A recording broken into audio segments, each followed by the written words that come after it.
વિદ્યાર્થી મિત્રો, આજે આપણે સ્વાધ્યાયના કેટલાક દાખલા જોવાના છીએ. એની અંદર આપણે 9.20 સુધી જોઈ ચૂક્યા છીએ. હવે આપણે જોવાના છીએ 9.21. સ્વાધ્યાયનો 9.21મો દાખલો. એની અંદર શું કહ્યું છે જરા જોજો. કે પહેલો ક્વેશ્ચન કે સ્વાધ્યાય 9.10માં સંપાત થતી મુખ્ય અક્ષ પર બે લેન્સો વચ્ચેનું અંતર 8 સેન્ટીમીટર હોય તો સંયોજનની અસરકારક કેન્દ્ર લંબાઈ આપણે શોધવાની છે. આપણે સ્વાધ્યાયનો જે 10મો દાખલો જોયો હતો એની અંદર તમને યાદ હોય તો બે લેન્સ હતા. એક હતો બહિર્ગોળ લેન્સ જેની કેન્દ્ર લંબાઈ હતી મારા ખ્યાલથી 30 સેન્ટીમીટર. ચેક કરી લેજો, બરોબર. અને જે અંતર્ગોળ લેન્સ હતો એની કેન્દ્ર લંબાઈ હતી -20 સેન્ટીમીટર. અને આ બંને લેન્સ વચ્ચેનું અંતર હતું 8 સેન્ટીમીટર. યાદ આવ્યું ને સ્વાધ્યાયનો 9.10, બરોબર. આ સંયોજનની સંયુક્ત કેન્દ્ર લંબાઈ આપણે અહીંયા આગળ શોધવાની છે. ઓકે. આ જવાબ સંયોજનની કઈ તરફથી પ્રકાશની સમાંતર કિરણાવલી આપાત કરવામાં આવે, પ્રકાશની કેવી કિરણાવલી સંપાત કરવાની છે, સમાંતર કિરણાવલી આપાત કરવામાં આવે છે તેના પર આધારિત છે.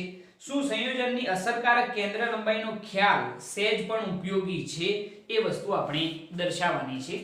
તો આપણે ટૂંકમાં અહીંયા આગળ સમાંતર કિરણપુંજ આપાત કરવાનું છે અને એ કિસ્સાની અંદર પ્રતિબિંબ કઈ જગ્યાએ રચાશે એ વસ્તુ આપણે સમજવાની છે. તો સ્વાધ્યાયનો 9.10 નો આપણે યુઝ કરીશું એના ડેટાનો. તો એના ઉપરથી શું થશે જરા જુઓ. કે સમજી લો કે આપણે બે લેન્સ વિચારીએ. આ આપણો બહિર્ગોળ લેન્સ જેની કેન્દ્ર લંબાઈ કેટલી છે f1 જેટલી એટલે કે 30 સેન્ટીમીટર, અને બીજો છે આપણો અંતર્ગોળ લેન્સ જેની કેન્દ્ર લંબાઈ f2 છે જે કેટલી છે -20 સેન્ટીમીટર. ઓકે. હવે આ મુખ્ય અક્ષ છે. હવે મુખ્ય અક્ષને સમાંતર કોઈ કિરણપુંજ આપણે અહીંયા વિચારવાનું છે. હવે મુખ્ય અક્ષને સમાંતર કિરણપુંજ ક્યારે હોય? મુખ્ય અક્ષને સમાંતર કિરણ ક્યારે આપાત થાય? કે જ્યારે વસ્તુ u બરાબર કેવા અંતરે હોય? ઇન્ફિનિટ અંતરે હોય, એટલે કે અનંત અંતરે હોય. જો વસ્તુ અનંત અંતરે હોય તો એમાંથી આવતા પ્રકાશના કિરણો મુખ્ય અક્ષને કેવા હોય? સમાંતર હોય, બરોબર.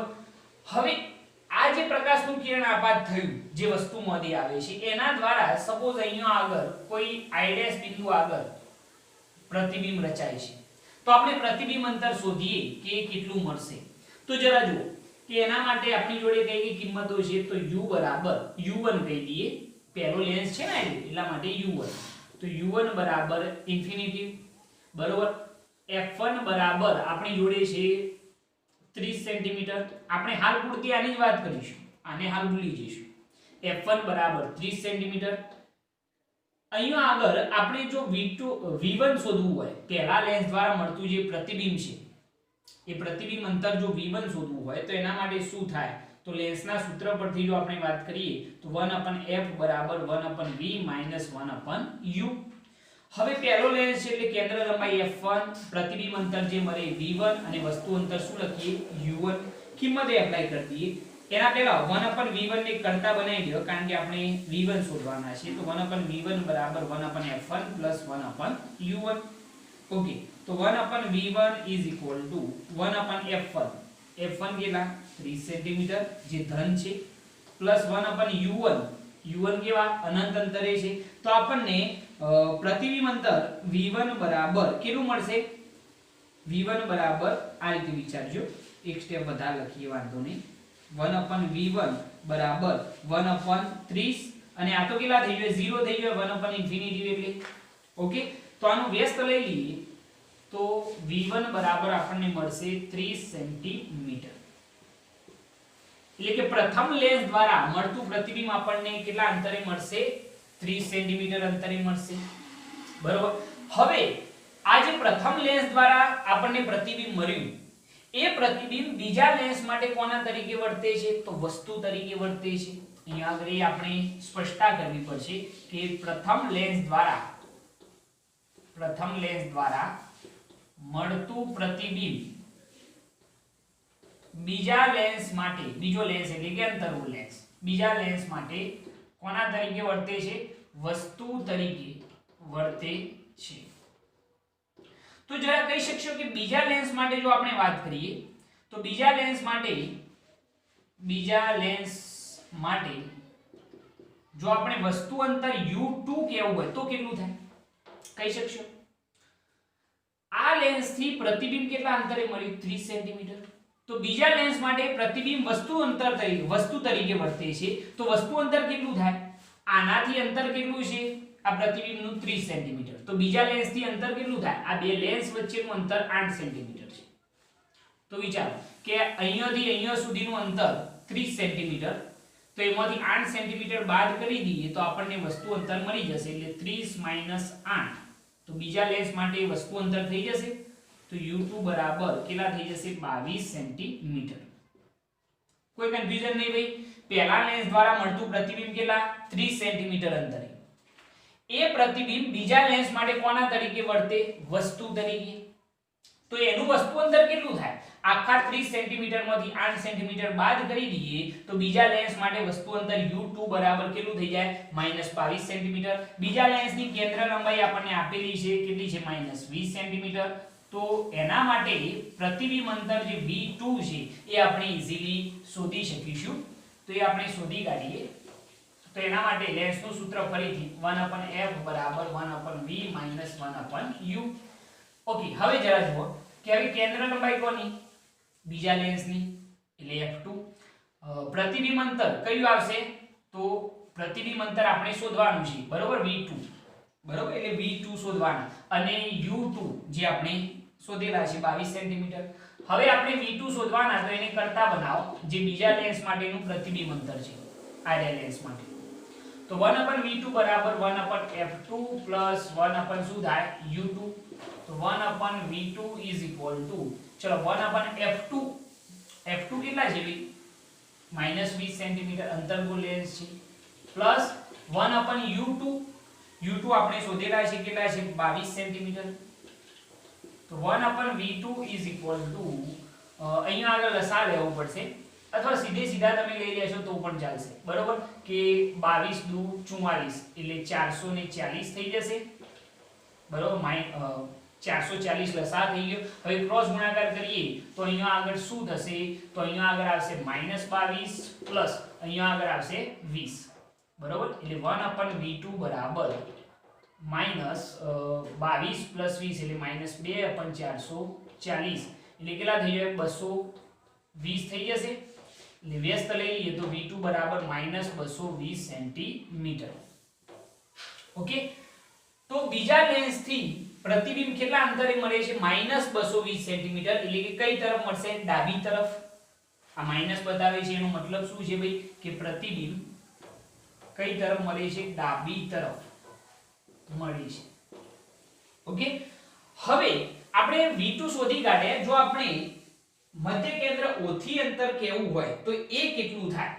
મધ્ય બિંદુ જે છે અહીંયા આગળ આપણે વિચારી શકીએ O બિંદુ.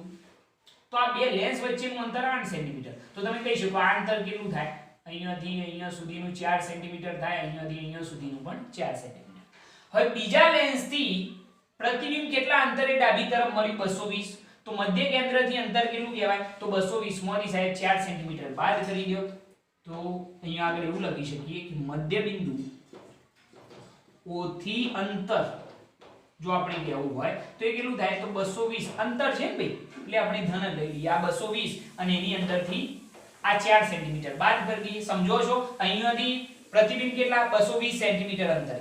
તો મધ્ય કેન્દ્રથી અંતર કેવું હોય? તો 220 માંથી 4 સેન્ટીમીટર બાદ કરી દો, બરોબર? તો 220 - 4 એટલે 216 સેન્ટીમીટર અંતરે પ્રતિબિંબ મળવાનું છે. સિમ્પલ વસ્તુ, આની અંદર કોઈ કન્ફ્યુઝન નથી. ખ્યાલ આવ્યો આની અંદર? ઓકે, હવે આપણે શોધી કાઢ્યું કે મધ્ય બિંદુઓથી અંતર 216 સેન્ટીમીટર અંતરે હશે. કોઈ કન્ફ્યુઝન નથી એની અંદર. ઓકે, હવે જરા જુઓ કે સપોઝ આપણે સિચ્યુએશન ચેન્જ કરીએ. સિચ્યુએશન ચેન્જ કરીએ તો શું થાય?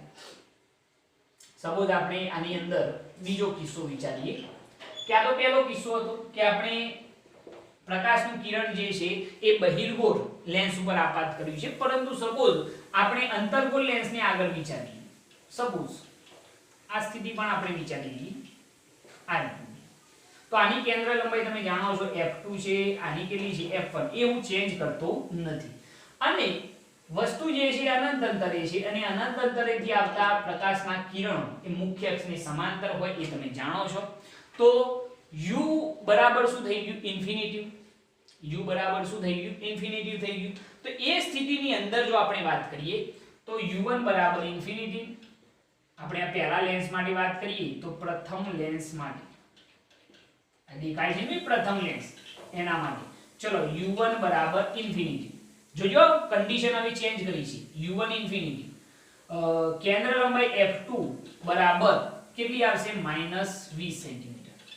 બરોબર. તો પ્રતિબિંબ અંતર જે v1 છે એ આપણે શોધવાનું છે. એને મેં v1 જ નામ આપેલું છે. પહેલા લેન્સ દ્વારા મળતું પ્રતિબિંબ છે એટલા માટે. ઓકે. પહેલો લેન્સ આપણે ટૂંકમાં અંતર્ગોળ મૂકેલું છે.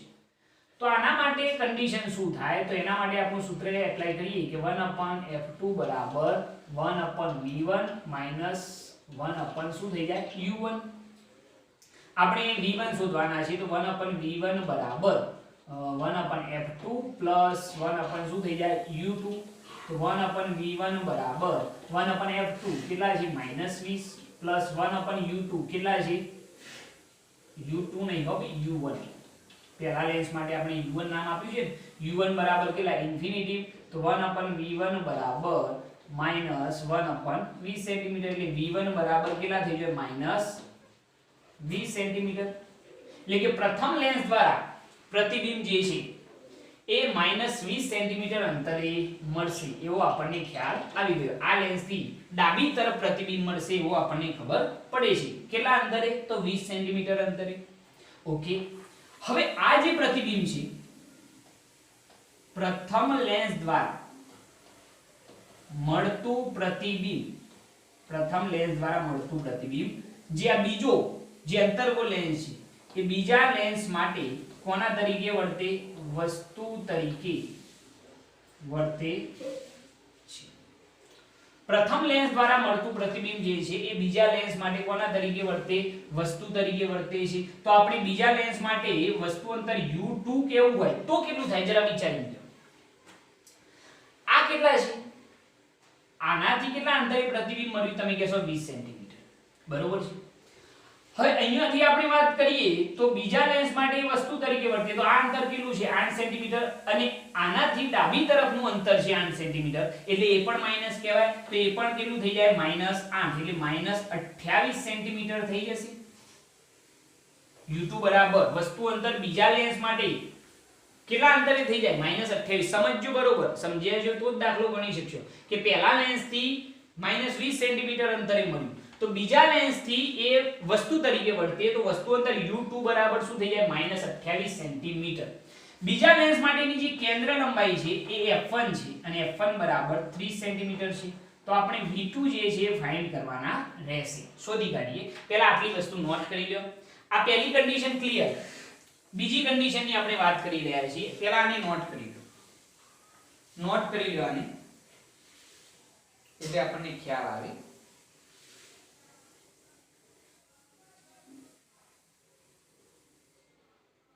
v1 બરાબર આપણને મળશે અહીંયા આગળ 20 સેન્ટીમીટર.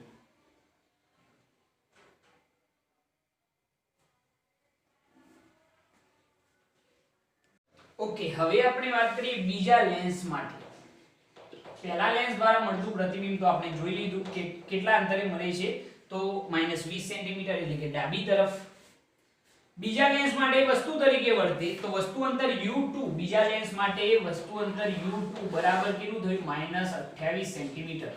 કેન્દ્ર લંબાઈ બીજા લેન્સની કેટલી છે? f1 કેટલી છે? 30 સેન્ટીમીટર. તો આપણે પ્રતિબિંબ અંતર જે v2 છે એને શોધવાનું છે. તો એના માટે સૂત્ર લખીએ તો લેન્સનું સૂત્ર 1/f બરાબર 1/v minus 1/u. બીજા લેન્સની વાત છે જે બહિર્ગોળ છે કે એની કેન્દ્ર લંબાઈ f1, પ્રતિબિંબ અંતર v2 આપણે શોધવાનું છે, વસ્તુ અંતર u2 છે. ઓકે. તો 1/v2 is equal to 1/f2 plus 1/ શું થશે? u2. તો 1/v2 is equal to 1/f2. f2 sorry f1 થશે ને? f1 છે. f1 કેટલા છે 30 સેન્ટીમીટર પ્લસ 1/u2 બરાબર કેટલા -28 સેન્ટીમીટર છે. એટલે જરા એ વસ્તુ ધ્યાન રાખવાની તમારે રહેશે, બરોબર. એની અંદર બિલકુલ ભૂલ થવી જોઈએ નહીં, બરોબર. ઓકે, તો એ આવશે -28 સેન્ટીમીટર. હવે આનું સાદુરૂપ આપો તો 1/v2 લસા લઈ લઈએ 30 અને 28 નો, તો સીધે સીધો ગુણાકાર લઈ લઈએ. 800 ને કેટલા થશે 40, 840 થશે ને. ઓકે, હવે ક્રોસ ગુણાકાર, તો ક્રોસ ગુણાકાર કરીએ તો 28 માઈનસ શું થઈ જાય 30, તો અહીંયા આગળ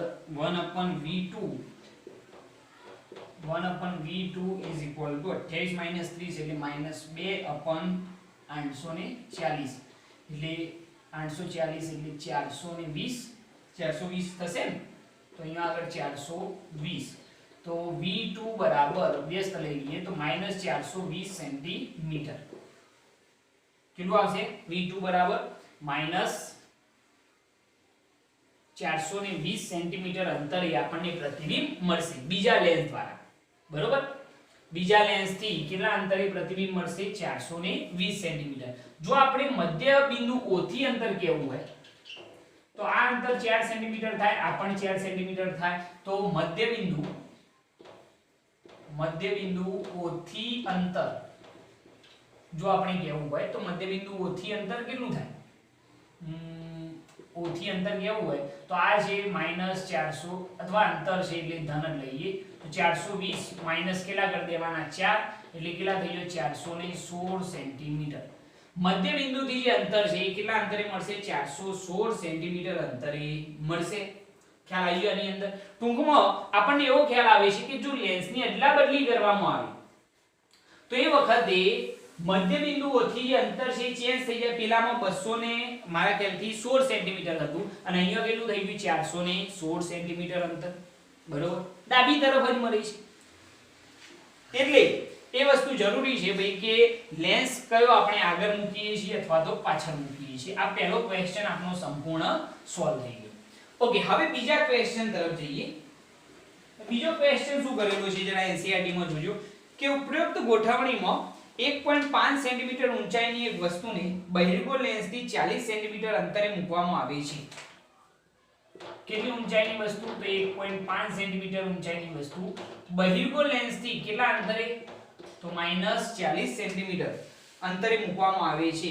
બે લેન્સના સંયોજનથી મળતી મોટવણી અને પ્રતિબિંબની ઊંચાઈ શોધો. બે લેન્સના સંયોજનથી મળતી સંયુક્ત મોટવણી અને પ્રતિબિંબની ઊંચાઈ h' આપણે શોધવાની છે. ઓકે, તો સ્થિતિ કઈક આવી છે જો આપણે કહેવીએ ને તો આ બહિર્ગોળ લેન્સ, બરોબર, અને અહીંયા આગળ અંતર્ગોળ લેન્સ, બે વચ્ચેનું અંતર તો એટલું ને એટલું રાખીએ, બરોબર. અહીંયા આગળ વસ્તુ મૂકેલી છે.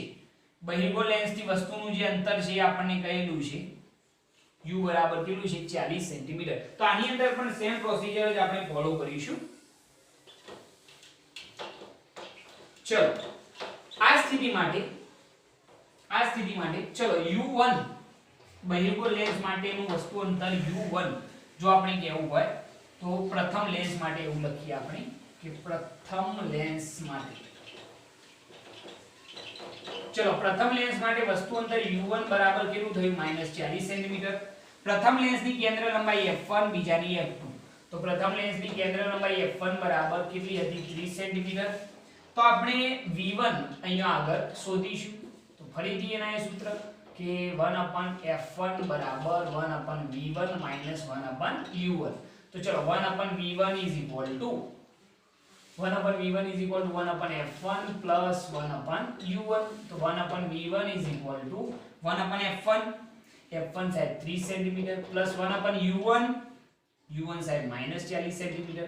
સાદું રૂપ આપી દો 4 × 12 અહીંયા આગળ ક્રોસ ગુણાકાર કરી દઈએ તો 40 - 30 થઈ જશે. 40 માઈનસ શું થઈ જશે 30, ક્રોસ ગુણાકાર, બરોબર. એટલે 1/v1 is equal to 40 - 30 10/1200 ગયા. એટલે v1 બરાબર કેટલા થઈ ગયો 120 સેન્ટીમીટર. કઈ તરફ આવી? જમણી તરફ. જમણી તરફ 120 સેન્ટીમીટર અંતરે આપણને પ્રતિબિંબ મળવાનું છે. તો બીજા લેન્સ માટે આ પ્રતિબિંબ બીજા લેન્સ માટે કોના તરીકે વર્તે? વસ્તુ તરીકે વર્તે. તો બીજા લેન્સ માટે જો આપણે વસ્તુ અંતર કેવું હોય તો બીજા લેન્સ માટે વસ્તુ અંતર જો આપણે કેવું હોય તો u2 કહીએ. કેટલું થાય ભાઈ? પ્રથમ લેન્સ થી 120 સેન્ટીમીટર અંતરે મળ્યું તો બીજા લેન્સ થી કેટલું થશે? 120 - 8 થઈ જશે. એટલે કેટલું થઈ જશે? 112 સેન્ટીમીટર. વસ્તુ અંતર u2 કેટલું થઈ ગયું? 112 સેન્ટીમીટર. કેન્દ્ર લંબાઈ આપણને ખ્યાલ છે કેટલી છે? -20 સેન્ટીમીટર. તો પ્રતિબિંબ અંતર v2 આપણે શોધી શકીએ છીએ. પરંતુ એના પહેલા આપણે v1 શોધ્યા છે ને. તો પ્રથમ લેન્સની મોટવણી આપણે ઈઝીલી શોધી કાઢીશું. જો પ્રથમ લેન્સની મોટવણી આપણે પહેલા શોધી કાઢીએ બરોબર તો શું થશે જરા જુઓ કે પ્રથમ લેન્સની મોટવણી જો આપણે કેવી હોય તો m1 બરાબર v1 अपन શું થશે u1. તો m1 બરાબર મૂલ્ય લેવાનું. ચલો v1 કેટલા હતા? 120 અને u1 કેટલા હતા? -40. આપણે કિંમત જ લેવાની એટલે 40. એટલે 4 તરી 12. એટલે મોટવણી m1 બરાબર કેટલી મળશે? 3. મોટવણી m1 બરાબર કેટલી મળશે? તો 3 જેટલી મળશે. હવે ચલો બીજા લેન્સ માટે આપણે પ્રતિબિંબ અંતર શોધીએ. તો બીજા લેન્સ માટે આપણે જો સૂત્ર લખીએ તો 1/v2 is equal to 1/f2 plus 1/ શું થાય? u2. ડાયરેક્ટ લખ્યું બે ખબર પડી ને? અલે આ ભાઈ આ સૂત્ર હતું એની અંદર ડાયરેક્ટ 1/v2 બરાબર 1/f2 plus 1/u2. તો 1/f2 -20 સેન્ટીમીટર પ્લસ 1/u2 કેટલા થયા બે? અહીંયા લખ્યા ને આપણે કયો ગયા બીજા? હા 120 - 8 એટલે 112.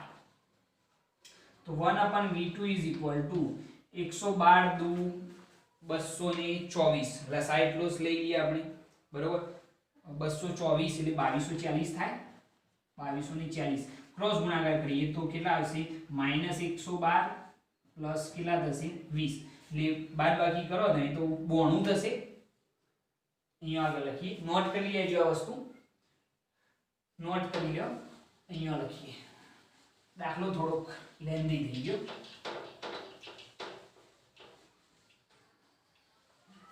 ઓકે તો ચલો 1/v2 is equal to 112 plus 20 છે ને એટલે કેટલા આવશે? 92.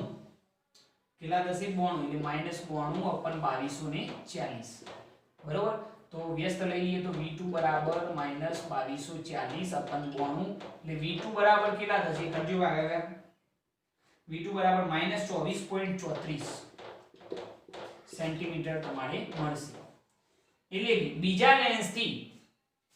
લેન્સથી પ્રતિબિંબ કેટલા અંતરે મળશે? તો -24.34 સેન્ટીમીટર અંતરે મળશે. તો બીજા લેન્સની આપણે મોટવણી ઈઝીલી શોધી શકીએ. તો બીજા લેન્સની જો મોટવણી કેવી હોય કારણ કે મોટવણી આપણે શોધવાની છે ને ભાઈ સંયુક્ત મોટવણી. તો m2 બરાબર v2/u2 કિંમતો લેવાની. v2 બરાબર 24.34 અને u2 કેટલા હતા? 112. કરો ભાગાકાર. 24.34 ભાગ્યા 112 0.217 મોટવણી તમને મળશે. ઓકે તો આ બીજા લેન્સની પણ મોટવણી શોધી ગઈ. હવે તો આપણું કામ સરળ થઈ ગયું કે સંયુક્ત મોટવણી જો કેવી હોય સંયુક્ત મોટવણી જો આપણી m બરાબર કેવી હોય તો પહેલા લેન્સની m1 બીજા લેન્સની m2. તો m બરાબર m1 કેટલા? m1 આ રહ્યા 3 અને m2 કેટલા? 0.217. કરો ગુણાકાર 0.651 સમથિંગ મળે છે. 0.651. આ સંયુક્ત લેન્સની શું થઈ ગઈ? મોટવણી બરોબર. બીજું શોધવાનું હતું ભાઈ આપણે પ્રતિબિંબની ઊંચાઈ. તો m બરાબર h' તો h' બરાબર m ઇન્ટુ શું થઈ જાય? h. તો પ્રતિબિંબની ઊંચાઈ h' બરાબર સંયુક્ત મોટવણી 0.651. પ્રતિબિંબની ઊંચાઈ હતી સોરી વસ્તુની ઊંચાઈ હતી 3 સેન્ટીમીટર હતી ને જતી રહી લાગે છે. યુ ચેક કરી લેજો. સોરી 1.5 સેન્ટીમીટર હતી. કરો ગુણાકાર તો h ડેશ તમને મળી જશે 0.98 સમથિંગ મળશે. આ કોની ઊંચાઈ થઈ? પ્રતિબિંબની ઊંચાઈ થઈ. ખ્યાલ આવ્યો આની અંદર? ઓકે. અહીંયા સંયુક્ત લેન્સની મોટવણીનું બહુ એટલું બધું મહત્વ નથી, એ આપણે શોધી નથી અહીંયા આગળ, ધ્યાન રાખજો. બરોબર, આટલી વસ્તુ આની અંદર તમારે શોધવાની રહેશે. સંયુક્ત લેન્સની મોટવણી અને પ્રતિબિંબની ઊંચાઈ નોટ કરી લો, આને નોટ કરો. ઓકે, હવે આપણે જોઈએ સ્વાધ્યાયનો 9.22. બહુ સિમ્પલ દાખલો અને મોસ્ટ આઈએમપી. જરા જોજો કે 60 ડિગ્રીનો વક્રતાકારક કોણ ધરાવતા પ્રિઝમની સપાટી પર કેટલા લઘુત્તમ આપાત કોણે આપાત થતા કિરણનું બીજી સપાટીએથી સહેજ પૂર્ણ આંતરિક પરાવર્તન થાય. કે આપાત કોણ કેટલો રાખવામાં આવે I1 કે જેથી પ્રકાશના કિરણનું બીજી સપાટીએ થોડુંક શું થાય? પૂર્ણ આંતરિક પરાવર્તન થાય. એવું આપણે શોધવાનું છે. આપાત કોણ I1 શોધવાનું છે પૂર્ણ આંતરિક પરાવર્તન માટે. અહીંયા આપણને પ્રિઝમ કોણ આપેલો છે. પ્રિઝમ કોણ A બરાબર કેટલો છે? 60 ડિગ્રી. બરોબર, ક્વેશ્ચન ફરીથી વાંચું કે 60 ડિગ્રીનો વક્રતાકારક કોણ એટલે કે પ્રિઝમ કોણ ધરાવતા પ્રિઝમની સપાટી પર કેટલા લઘુત્તમ આપાત કોણે એટલે I1 શોધવાનું. આપાત થતા કિરણનું બીજી સપાટીએથી થોડુંક સહેજ પૂર્ણ આંતરિક પરાવર્તન થાય. પ્રિઝમના દ્રવ્યનો વક્રી ગુણાંક 1.524 છે. આ પ્રિઝમનું જે દ્રવ્ય છે એનો વક્રી ગુણાંક 1.524 છે એવું આપણને કહેલું છે. ઓકે, હવે જરા જુઓ કે આપણે જાણીએ છીએ ભાઈ કે સપોઝ આપણે I1 ખૂણે પ્રકાશના કિરણને આપાત કર્યું તો એનું પ્રથમ સપાટીથી વક્રીભવન થાય તો વક્રીભૂત કોણ શું થાય? R1. બરોબર, અને જ્યારે બીજી સપાટી પર આપાત થાય ત્યારે જે આ વક્રીભૂત કિરણ છે બીજી સપાટી માટે શું થઈ જાય? આપાત કિરણ બની જાય. અહીંયા આગળ બનતો જે આપાત કોણ છે એને આપણે શું નામ આપેલું છે? R2. અને R2 બરાબર IC થાય. R2 બરાબર શું થાય? IC થાય એટલે કે ક્રાંતિકોણ જેટલું મૂલ્ય થાય તો વક્રીભૂત કિરણ લંબ સાથે કેટલા ડિગ્રીનો ખૂણો બનાવશે? 90 ડિગ્રી, જે તમે જાણો છો. ઓકે, હવે એના માટે જો આપણે વાત કરીએ તો આકૃતિ પરથી જો આપણે કહેવું હોય તો R1 R2 બરાબર પ્રિઝમ કોણ શું થાય? A થાય. R1 R2 બરાબર પ્રિઝમ કોણ શું થાય? A. R1 R2 બરાબર A થાય. પ્રિઝમની થિયરીની અંદર આપણે સમજી ચૂકેલા છીએ. ઓકે, હવે R2 બરાબર આપણે શું ધારેલા છે? IC. તો R1 R2 ની જગ્યાએ શું લખીએ? IC બરાબર શું થઈ જાય? A. તો આપણે IC નું જો સૂત્ર બનાવીએ અથવા તો R1 નું સૂત્ર બનાવીએ તો R1 બરાબર A માઈનસ શું થઈ જાય? IC. R1 બરાબર આપણે સૂત્ર શું મેળવ્યું? A minus IC. હવે ક્રાંતિકોણ શોધવા માટેનું સૂત્ર યાદ કરો. sin IC બરાબર શું હતું? 1/n. યાદ આવ્યું ભાઈ? ઓકે, હવે જરા કિંમત એપ્લાય કરો તો sin IC બરાબર 1/n બરાબર વક્રી ગુણાંક કેટલો? 1.524. તો sin IC બરાબર 1/1.524 કરજો ભાગાકાર કેટલો થાય છે? sin IC બરાબર 1/1.524 0.6562 તમારે થશે. 0.6562. તો IC બરાબર sin ઇનવર્સ 0.6562. ચલો આની કિંમત જુઓ કે IC ખૂણો કેટલા ડિગ્રીનો થાય છે. sin વિધેય ચેક કરો, સિમ્પલ. લગભગ જોશો ને તમે એટલે 41 ડિગ્રી થશે. કેટલો થશે? 41 ડિગ્રી. ઓકે, હવે જરા જુઓ IC શોધાઈ ગયા. પ્રિઝમ કોણ આપણને ખબર છે તો R1 ઈઝીલી મળી જાય. તો સમીકરણ 1 પરથી જો આપણે કેવું હોય તો R1 બરાબર A માઈનસ IC. તો R1 બરાબર ચલો A કેટલા? 60 ડિગ્રી માઈનસ IC કેટલા? 41 ડિગ્રી. તો R1 બરાબર કેટલા થઈ જશે? 19 ડિગ્રી. તો આ જે R1 ખૂણો છે પહેલો વક્રીભૂત કોણ એ R1 બરાબર આપણને શું મળી જાય છે? 19 ડિગ્રી. હવે જરા જુઓ આપણે શોધવાનો છે I1. તો પહેલો આપણે R1 શોધવો પડે ને ભાઈ, એક ખૂણો તો જોઈએ જ. ચલો આ બિંદુને આપણે નામ આપી દઈએ સપોઝ O બિંદુ. તો O બિંદુ પાસે સ્નેલનો નિયમ મૂકતો. ચલો O બિંદુ પાસે સ્નેલનો નિયમ મૂકો તો આ માધ્યમ કયું હવાનું માધ્યમ જેનો વક્રી ગુણાંક 1 અને આ માધ્યમ જે છે એ પ્રિઝમનું માધ્યમ છે જેનો વક્રી ગુણાંક આપણે n કહ્યો છે અથવા n2 કહીએ બરોબર n2 બરાબર n લઈશું તો જો n1 sin I યાદ છે સ્નેલનો નિયમ n1 sin I1 is equal to n2 sin શું થાય r1 ચલો n1 બરાબર તો તમને ખબર છે 1 છે હવાનું માધ્યમ n2 બરાબર પ્રિઝમનો વક્રી ગુણાંક છે એટલે n તો આપણે અહીંયા આગળ સૂત્ર કંઈક આવું થઈ જાય sin I1 બરાબર n sin r1 તો વક્રી ગુણાંક n બરાબર sin I1 n sin r1 આપણે શોધેલા છે ને ભાઈ તો સીધે સીધી કિંમત અહીં એપ્લાય કરી દે n બરાબર વક્રી ગુણાંક કેટલો 1.524 ગુણ્યા sin r1 આપણે કેટલા શોધ્યા 19 ડિગ્રી sin 19 ડિગ્રીની કિંમત જોઈ લો તો 1.521 સોરી 1.524 હતા ને હા બરોબર ગુણ્યા sin 19 ડિગ્રીની કિંમત જોઈ લો sin 19 ડિગ્રીની કિંમત કેટલી થાય છે 0.3256 તો sin I1 બરાબર કરજો ગુણાકાર 0.4962 થશે એટલે ભાઈ ગુણાકાર તો ફાવે ને હવે I1 શોધવા તો I1 બરાબર sin ઇન્વર્સ 0.4962 તો I1 બરાબર આનો ખૂણો જોઈ લો ભાઈ લગભગ 29 ડિગ્રી 45 કરાવે છે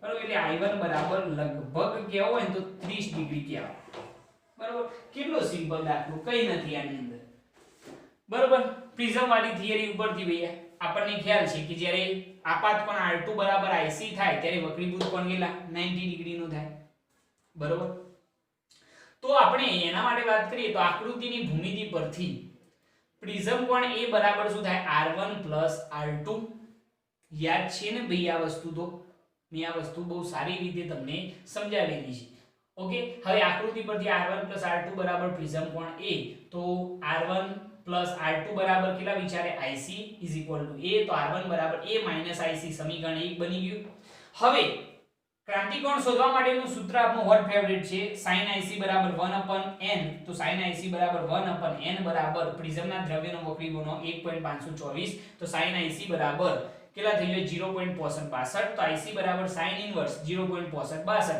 તો IC ક્રાંતિકોણ મળી ગયો 41 ડિગ્રી એને એપ્લાય કરો સમીકરણ 1 માં એટલે તમને R1 મળી જાય R1 ખાસ શોધવાનું અને પછી O બિંદુ પાસે સ્નેલનો નિયમ ઈઝીલી આપાત કોણ I1 મળી જશે 30 ડિગ્રી સિમ્પલ દાખલો ભાઈ બરોબર અને મોસ્ટ ઇમ્પોર્ટન્ટ દાખલો છે આને નોટ કરો પ્રેક્ટિસ કરવાની નોટ કરી લો આને ઓકે હવે આપણે જોઈએ સ્વાધ્યાયનો 9.23 એની અંદર શું કહ્યું છે જરા જોજો 23 24 અને 25 ત્રણે એકબીજા સાથે કનેક્ટેડ છે એટલે દરેક દાખલાની અંદર ધ્યાન રાખજો શું કહ્યું છે જરા જુઓ 1 મિલીમીટર સ્ક્વેરના ચોરસોમાં વિભાગેલા એક સમતલ ટુકડાને 9 સેન્ટીમીટર સોરી 10 સેન્ટીમીટર કેન્દ્ર લંબાઈના અભિસારી એટલે કે બહિર્ગોળ લેન્સ વડે જોવામાં આવે છે એક ચોરસનો ટુકડો છે જેનું ક્ષેત્રફળ આપણને આપેલું છે 1 મિલીમીટર સ્ક્વેર આ ટુકડાને એક બહિર્ગોળ લેન્સ દ્વારા જોવામાં આવે છે જેની કેન્દ્ર લંબાઈ કેટલી છે 10 સેન્ટીમીટર ધ્યાન રાખજો સુધારો કરેલ છે 9 સેન્ટીમીટર છે NCERT માં પરંતુ આપણે 10 સેન્ટીમીટર લેવાની છે અને અભિસારી લેન્સ છે એટલે કે કયો લેન્સ હશે બહિર્ગોળ લેન્સ વડે જોવામાં આવે છે આ લેન્સ ટુકડાથી 9 સેન્ટીમીટર દૂર ઓખની નજીક રાખેલો છે એટલે કે વસ્તુ અંતર u બરાબર શું થઈ જાય -9 સેન્ટીમીટર એટલા અંતરે રાખેલો છે તો એના ઉપરથી ત્રણ ક્વેશ્ચન કરેલા છે કે ભાઈ લેન્સની મોટાવણી શોધો અને ટુકડાના આભાસી પ્રતિબિંબમાં દરેક ચોરસનું ક્ષેત્રફળ શોધો એટલે કે ક્ષેત્રીય મોટાવણી શોધવાની છે અને લેન્સની મોટાવણી શોધવાની છે તો જોઈએ આપણે પહેલો ક્વેશ્ચન બરોબર કે લેન્સની મોટાવણી હવે લેન્સની મોટાવણી m બરાબર સૂત્ર શું થાય v/u થાય પરંતુ સાહેબ v તો પહેલા શોધવો પડે ચલો શોધી કાઢીએ તો એના માટે 1/f બરાબર 1/v - 1/u સૂત્ર એટલે પહેલા 1/v ને કરતા બનાવો તો 1/f + 1/u તો 1/v બરાબર 1/f કેટલા છે 10 સેન્ટીમીટર પ્લસ 1/u કેટલા છે -9 સેન્ટીમીટર, તો 1/v બરાબર 10 9 90, ક્રોસ ગુણાકાર કરો, ધ્યાન રાખજો વચ્ચે નિશાની માઈનસ એટલે અહીંયા આવશે 9 માઈનસ કેટલા થઈ જશે 10, બરોબર ને ભાઈ 9 - 10 એટલે 1/v બરાબર -1/90, તો પ્રતિબિંબ અંતર v બરાબર -90 સેન્ટીમીટર, એટલે કે પ્રતિબિંબ અંતર જે છે એ -90 સેન્ટીમીટર આપણને મળે છે. હવે જો લેન્સની મોટવણી જે રેખીય મોટવણી કહેવાય, રેખીય મોટવણી અથવા તો લેન્સની મોટવણી કહો તો મોટવણી m બરાબર v અપન શું થાય u, આ જતું ને ભાઈ સૂત્ર, તો મોટવણી m બરાબર મૂલ્ય જ લેવાનું, પ્રતિબિંબ અંતર 90, u બરાબર વસ્તુ અંતર 9, આમ પણ ધન થઈ જશે એટલે 10 9 90 એટલે મોટવણી કેટલી થઈ ગઈ 10. ઓકે, હવે રહી વાત બીજો ક્વેશ્ચન કે આભાસી પ્રતિબિંબમાં દરેક ટુકડાનું ક્ષેત્રફળ કેટલું હશે. આભાસી પ્રતિબિંબના દરેક ટુકડાનું ક્ષેત્રફળ, આ તમારા માટે થોડીક નવી વસ્તુ રહેશે કારણ કે આ પ્રકાશી ઉપકરણોની અંદર ચલાવવાની હોય છે. ક્ષેત્રીય મોટવણી જેને કહેવાય, જેને આપણે નામ આપી a', તો a' બરાબર શું થાય તો રેખીય મોટવણીનો સ્ક્વેર એટલે કે m નો સ્ક્વેર ઇન્ટુ વસ્તુનું ક્ષેત્રફળ જે કેટલું છે a છે. શું કહ્યું મેં, ક્ષેત્રીય મોટવણી a' બરાબર શું થાય રેખીય મોટવણીનો સ્ક્વેર જે આપણે શોધી, રેખીય મોટવણીનો સ્ક્વેર ગુણ્યા વસ્તુનું ક્ષેત્રફળ, તો આભાસી પ્રતિબિંબના દરેક ટુકડાનું ક્ષેત્રફળ બરાબર રેખીય મોટવણીનો સ્ક્વેર એટલે 10 નો સ્ક્વેર ગુણ્યા ક્ષેત્રફળ કેટલું 1, બરોબર, એટલે a' બરાબર 10 નો વર્ગ 100 મિલીમીટર નો શું આવશે સ્ક્વેર, એટલે a' બરાબર જો આપણે સેન્ટીમીટરમાં કહેવા હોય તો તમે 1 સેન્ટીમીટર સ્ક્વેર કહી શકો છો. ઓકે, આ ધ્યાન રાખજો, આ ક્ષેત્રીય મોટવણી છે, રેખીય મોટવણીનો સ્ક્વેર ગુણ્યા વસ્તુનું ક્ષેત્રફળ. ઓકે, આ પહેલો ક્વેશ્ચન થઈ ગયો. હવે એના પછી બીજો ક્વેશ્ચન મેગ્નીફાઇંગ પાવર આપણને પૂછેલો છે કે લેન્સની કોણીય મોટવણી શોધવાની છે. લેન્સની કોણીય મોટવણી, લેન્સની કોણીય મોટવણી આ સૂત્ર મેં શીખવાડેલું છે, એટલે કે મોટવ શક્તિ, મોટવણી m બરાબર d અપન શું હતું u, યાદ આવ્યું, મોટવણી m બરાબર d અપન શું થાય u. આને આપણે મેગ્નીફાઇંગ પાવર પણ કહેતા હતા. શું કહેતા હતા? મેગ્નીફાઇંગ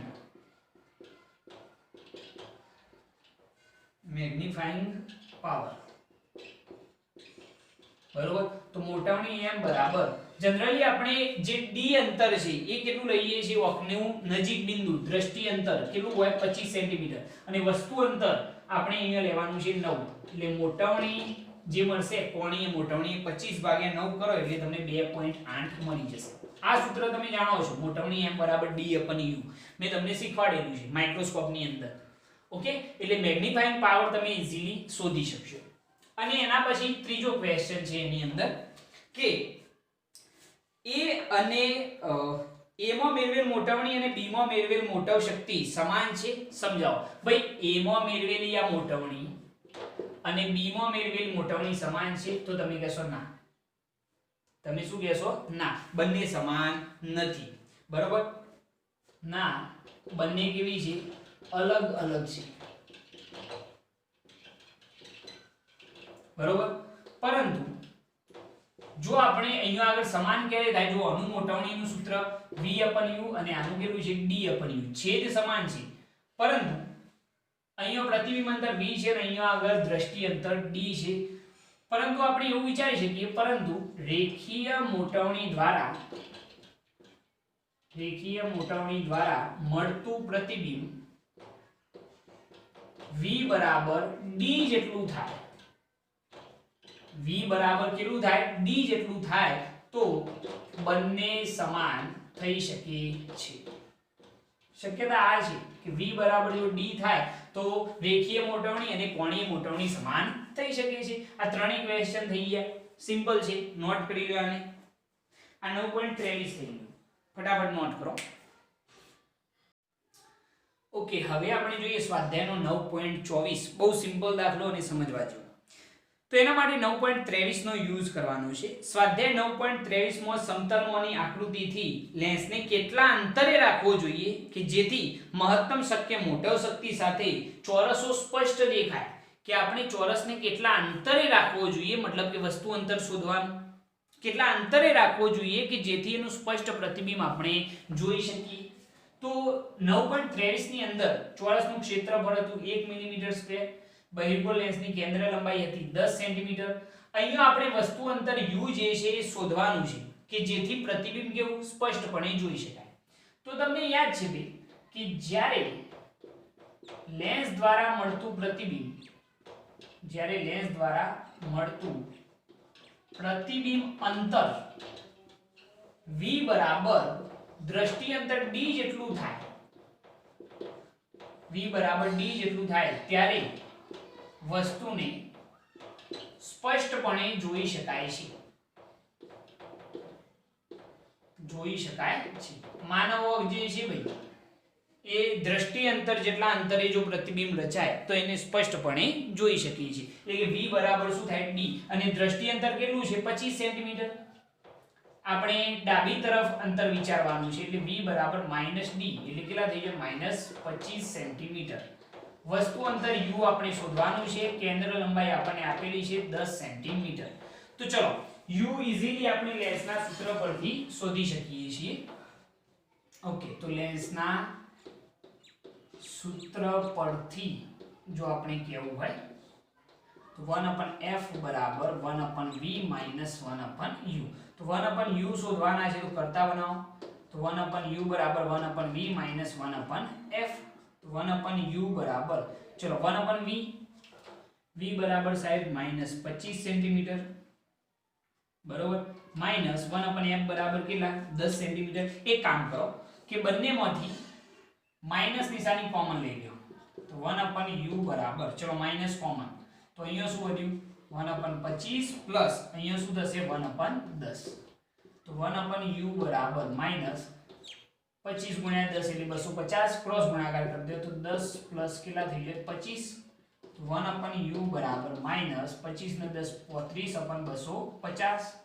તો u બરાબર વ્યસ્ત લઈ લો તો -250/35 કરો ભાગાકાર. 250 ભાગ્યા 35 કરજો ભાગાકાર. 7.14 આવશે, પરંતુ કેવા -7.14 સેન્ટીમીટર.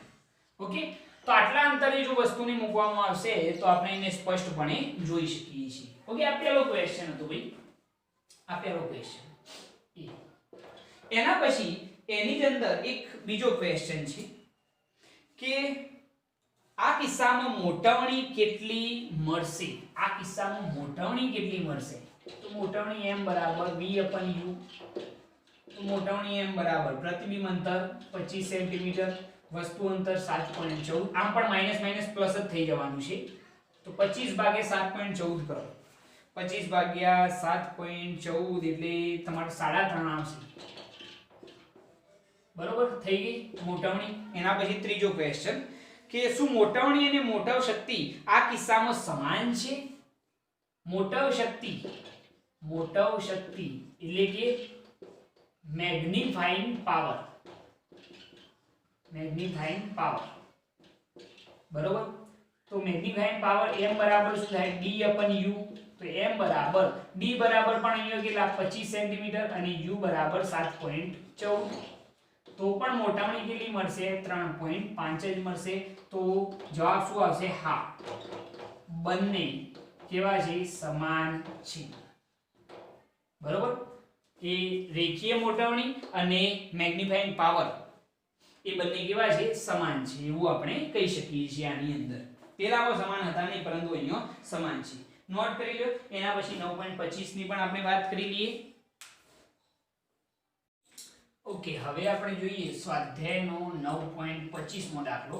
એની અંદર શું કહ્યું છે જરા જુઓ કે સ્વાધ્યાય 9.24 માં જો દરેક ચોરસના આભાસી પ્રતિબિંબનું ક્ષેત્રફળ, આભાસી પ્રતિબિંબનું ક્ષેત્રફળ એટલે કે શું કહેવાય a' કેટલું હોય 6.25 સેન્ટીમીટર સ્ક્વેર હોય. બરોબર, sorry millimetre square, 6.25 millimetre square હોય 6.25 મિલીમીટર સ્ક્વેર મેળવવું હોય તો વસ્તુ અને વિવર્ધક કાચ વચ્ચેનું અંતર કેટલું રાખવું જોઈએ? વસ્તુ અને વિવર્ધક કાચ વચ્ચેનું અંતર એટલે કે વસ્તુ અંતર u આપણે અહીંયા આગળ શોધવાનું છે. જો ઓકને આ વિવર્ધક કાચની ખૂબ જ નજીક રાખવામાં આવે તો ચોરસને તમે સ્પષ્ટ જોઈ શકશો કે નહીં જોઈ શકો એ આપણે શોધવાનું છે. તો આભાસી પ્રતિબિંબનું ક્ષેત્રફળ a' બરાબર કેટલું? 6.25 મિલીમીટર સ્ક્વેર. વસ્તુનું ક્ષેત્રફળ આપણે આગળ જોઈ ચૂકેલા છીએ કેટલું હતું? ચોરસનું 1 મિલીમીટર સ્ક્વેર. યાદ છે ને? આ જે છે એ વસ્તુનું ક્ષેત્રફળ છે અને આ જે છે એ આભાસી પ્રતિબિંબનું ક્ષેત્રફળ. આભાસી પ્રતિબિંબનું ક્ષેત્રફળ. ઓકે, હવે આના ઉપરથી આપણને ક્વેશ્ચન એવો કરેલો છે કે જો દરેક ચોરસનું આભાસી પ્રતિબિંબનું ક્ષેત્રફળ 6.25 મિલીમીટર સ્ક્વેર મેળવવું હોય તો વસ્તુ અને વિવર્ધક કાચ વચ્ચેનું અંતર કેટલું રાખવું પડે? એટલે કે વસ્તુ અંતર u શોધવાનું છે. અને શું આપણે વસ્તુને સ્પષ્ટ જોઈ શકીશું એ આપણે જોવાનું છે, v શોધવું પડશે. ઓકે, હવે જરા જુઓ કે સૌપ્રથમ આની અંદર તમારે એ વસ્તુ સમજવી પડશે કે ક્ષેત્રીય મોટવણી બરાબર શું થાય? ક્ષેત્રીય મોટવણી જેને હું સપોઝ m' કહી દઉં તો ક્ષેત્રીય મોટવણી બરાબર થાય આભાસી પ્રતિબિંબનું ક્ષેત્રફળ ભાગ્યા શું થાય? વસ્તુનું ક્ષેત્રફળ. આ સૂત્ર યાદ રાખજો, આવા દાખલાઓમાં કામમાં આવશે કે ક્ષેત્રીય મોટવણી m' બરાબર આભાસી પ્રતિબિંબનું ક્ષેત્રફળ ભાગ્યા વસ્તુનું ક્ષેત્રફળ. હવે આના ઉપરથી જો આપણે લખીએ તો મોટવણી m' ક્ષેત્રીય મોટવણી m' બરાબર આભાસી પ્રતિબિંબનું ક્ષેત્રફળ 6.25 અને વસ્તુનું ક્ષેત્રફળ 1 એટલે ક્ષેત્રફળની ક્ષેત્રીય મોટવણી કેટલી થઈ જાય? m' બરાબર 6.25 થઈ જશે. બરોબર. ઓકે, જો રેખીય મોટવણી આપણે શોધવી હોય તો રેખીય મોટવણી જે છે એ m બરાબર અંડરરૂટ શું આવે? m' એટલે કે ક્ષેત્રીય મોટવણીના વર્ગમૂળ જેટલી હોય તો મોટવણી m બરાબર અંડરરૂટ 6.25 તો m બરાબર 6.25 નું વર્ગમૂળ કાઢો 2.5. હવે જરા આ વસ્તુ સમજજો કે ક્ષેત્રીય મોટવણી જે છે એના કરતા રેખીય મોટવણી એના વર્ગમૂળ જેટલી હોય તો જે ક્ષેત્રીય મોટવણી છે કદાચ આપણને રેખીય મોટવણી આપી હોય ને એનો જો સ્ક્વેર કરીએ, રેખીય મોટવણીનો સ્ક્વેર કરીએ તો આપણને શું મળે? ક્ષેત્રીય મોટવણી મળશે. એટલે આ વસ્તુ જરા ધ્યાન રાખજો કે ક્ષેત્રીય મોટવણી મેળવવી હોય તો રેખીય મોટવણીનો શું કરવાનો? સ્ક્વેર. ક્ષેત્રીય મોટવણી જો મેળવવી હોય તો રેખીય મોટવણીનો શું કરવાનો? સ્ક્વેર. અને જો રેખીય મોટવણી મેળવવી હોય તો ક્ષેત્રીય મોટવણીનું શું લઈ લેવાનું? વર્ગમૂળ. બરોબર, આટલી વસ્તુ ધ્યાન રાખો. ઓકે, હવે આપણને એમ કહ્યું છે કે વસ્તુ અંતર કેટલું રાખવું પડશે? હા, વસ્તુ અંતર u શોધવું પડે. તો એના માટે આપણે v જરૂર પડશે ને, એટલે લેસની મોટવણી m બરાબર v upon u. તો v બરાબર m into શું થાય? u. તો v બરાબર ચલો m બરાબર મોટવણી આપણે શોધેલી છે 2.5 into શું થઈ જશે? u થઈ જશે. બરોબર, આ થઈ ગયું આપણું પ્રતિબિંબ અંતર. v બરાબર શું હોય? 2.5 into u. હવે આપણે વસ્તુ અંતર શોધવાનું છે તો લેન્સના સૂત્ર પરથી જો આપણે કહેવું હોય તો 1/f બરાબર 1/v minus 1/u. 1/u ને કરતા બનાવો તો 1/u બરાબર 1/v minus 1/ શું થઈ જાય? f. 1/u બરાબર ચલો 1/v v બરાબર શું લખીશું? 2.5 into u minus 1/f. f બરાબર આપણે કેટલા લેવાના હતા? 10 સેન્ટીમીટર ને. f બરાબર બહિર્ગોળ લેન્સ લેવાનો છે ના, એટલે કેટલો? 10 સેન્ટીમીટર કેન્દ્ર લંબાઈનો. આનું સાદુરૂપ આપો તો 1/u બરાબર લસાવેલો થાય 2.5 into શું થઈ જશે? u. 2.5 into શું આવશે? u. બરોબર, એક જ મિનિટ.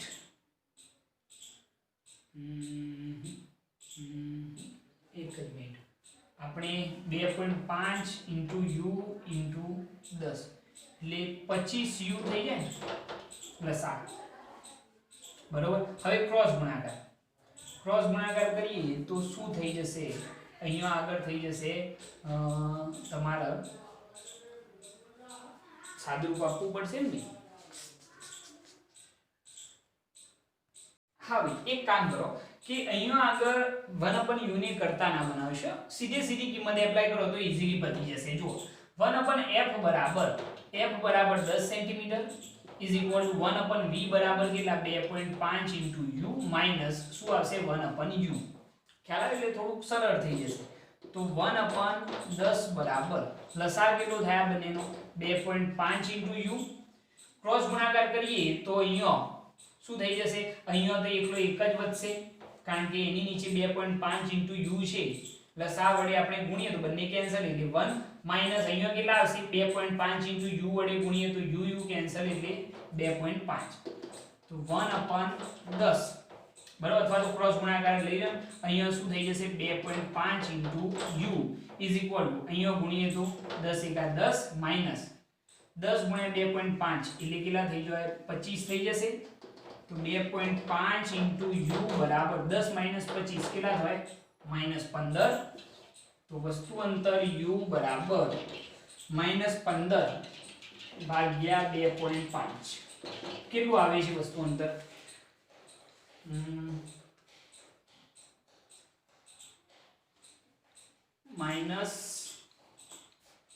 -15 ભાગ્યા 2.25 150 એટલે u બરાબર કેટલા થઈ જશે -6 સેન્ટીમીટર. એટલે વસ્તુ અંતર જે છે એ -6 સેન્ટીમીટર જેટલું તમારે થશે.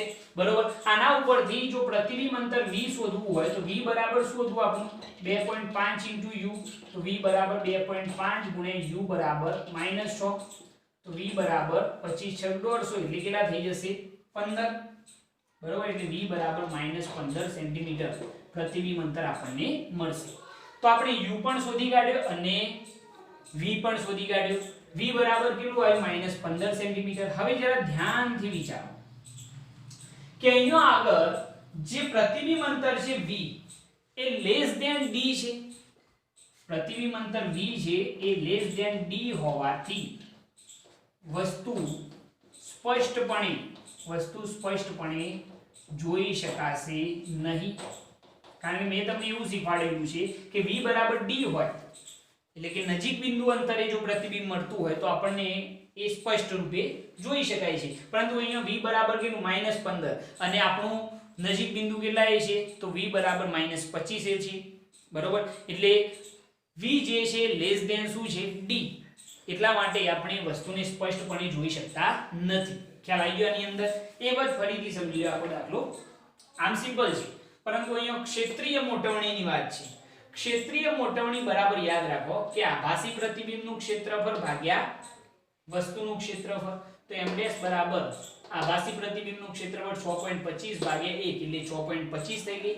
રેખીય મોટવણી જે છે એ ક્ષેત્રીય મોટવણીના વર્ગમૂળ જેટલી હોય એટલે કેટલી હોય 2.5. આ સૂત્ર યાદ રાખો. તો મોટવણી થઈ ગઈ. હવે રેખીય મોટવણી m બરાબર v/u. તો પ્રતિબિંબ જો શોધવું હોય પ્રતિબિંબ અંતર તો v બરાબર m * શું થઈ જાય u. તો v બરાબર મોટવણી રેખીય મોટવણી 2.5 * u થઈ ગઈ. હવે જરા ધ્યાન રાખજો કે તમારે વસ્તુ અંતર શોધવાનું છે તો એના માટે સૂત્ર યુઝ કર્યું 1/f બરાબર 1/v માઈનસ 1/u. તો 1/f બરાબર 10 centimetre is equal to 1/v બરાબર 2.5 * u માઈનસ 1/u. આ કામ સરળ થઈ જશે. લસા 2.5 * u. તો અહીંયા કેટલા આવે 1 માઈનસ અહીંયા કેટલા આવે 2.5. તો અહીંયા સીધો ક્રોસ ગુણાકાર એટલે 2.5 * u ઇઝ ઇક્વલ ટુ અહીંયા 10 વડે ગુણો તો 10 માઈનસ 25 થઈ ગયા. તો 2.5 * u બરાબર કેટલા થઈ ગયો -15 સેન્ટીમીટર. તો u બરાબર આપણને વસ્તુ અંતર કેટલું મળશે તો -6 સેન્ટીમીટર. આ પહેલો ક્વેશ્ચનનો જવાબ. ઓકે, હવે એના ઉપરથી પ્રતિબિંબ અંતર તમે ઈઝીલી મેળવી શકો. v બરાબર 2.5 * u. તો u ની કિંમત એપ્લાય કરો એટલે પ્રતિબિંબ અંતર તમને મળશે -15 સેન્ટીમીટર. હવે આ પ્રતિબિંબને આપણે સ્પષ્ટપણે જોઈ શકીશું તો ના, કારણ કે v જે છે પ્રતિબિંબ અંતર એ દ્રષ્ટિ અંતર કરતો કેવું છે ઓછું છે. લઘુત્તમ દ્રષ્ટિ અંતર કેટલું 25 સેન્ટીમીટર નિયરેસ્ટ ડિસ્ટન્સ એના કરતા ઓછા અંતરે છે જેના લીધે આપણે વસ્તુને સ્પષ્ટપણે જોઈ શકાશે નહીં. ખ્યાલ આવી ગયો? આની અંદર નોટ કરી લો. આને મોસ્ટ ઇમ્પોર્ટન્ટ દાખલો છે અને છેલ્લો દાખલો આપણો.